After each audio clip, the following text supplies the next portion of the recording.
Once upon a time, we used to listen to each other.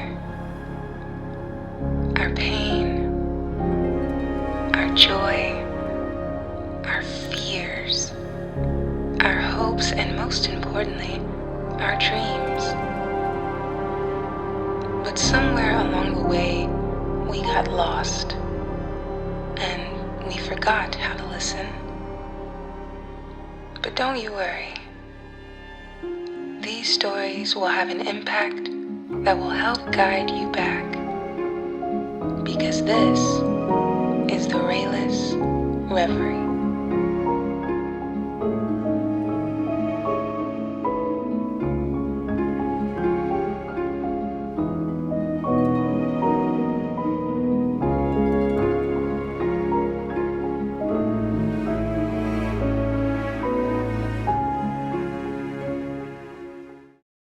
The windows were high and saintly, of the shape that is found in churches.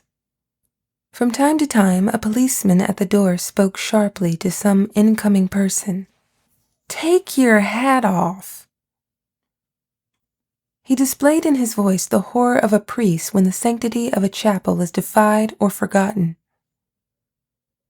The courtroom was crowded with people who sloped back comfortably in their chairs, regarding with undeviating glances the procession and its attendant and guardian policemen that moved slowly inside the spear-topped railing.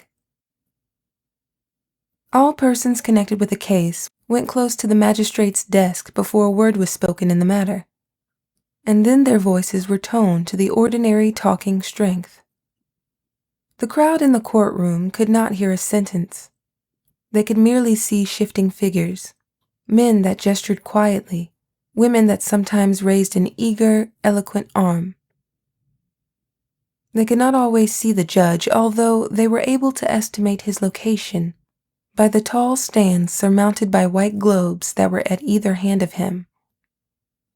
And so those who had come for curiosity's sweet sake wore an air of being in wait for a cry of anguish, some loud, painful protestation that would bring the proper thrill to their jaded, world-weary nerves, wires that refused to vibrate for ordinary affairs. Inside the railing, the court officers shuffled the various groups with speed and skill. And behind the desk, the magistrate patiently toiled his way through mazes of wonderful testimony. In a corner of this space, devoted to those who had business before the judge, an officer in plain clothes stood with a girl that wept constantly. No one seemed to notice the girl, and there was no reason why she should be noticed, if the curious in the body of the courtroom were not interested in the devastation which tears bring upon some complexions. Her tears seemed to burn like acid, and they left fierce, pink marks on her face. Occasionally the girl looked across the room, where two well-dressed young women and a man stood waiting in the serenity of people who were not concerned as to the interior fittings of a jail. The business of the court progressed, and presently the girl, the officer, and the well-dressed contingent stood before the judge.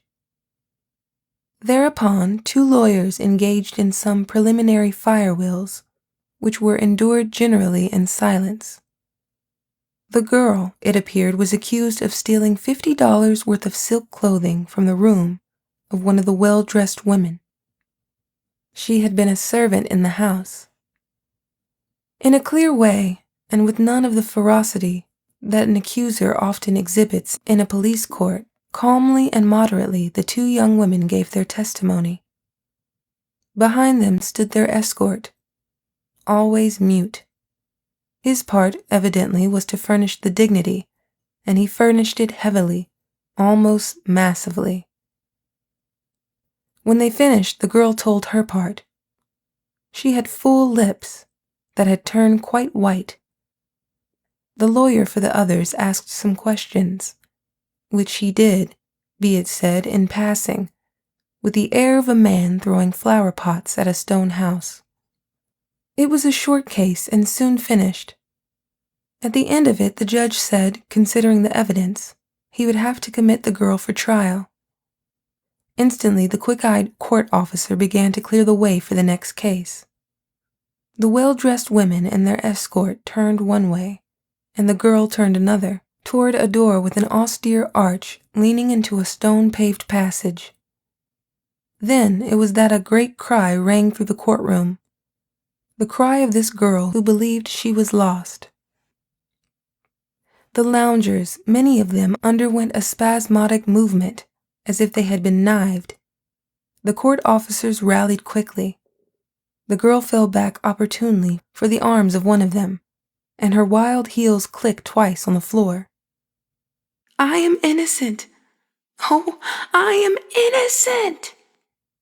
People pity those who need none, and the guilty sob alone. But innocent or guilty, this girl's scream described such a profound depth of woe.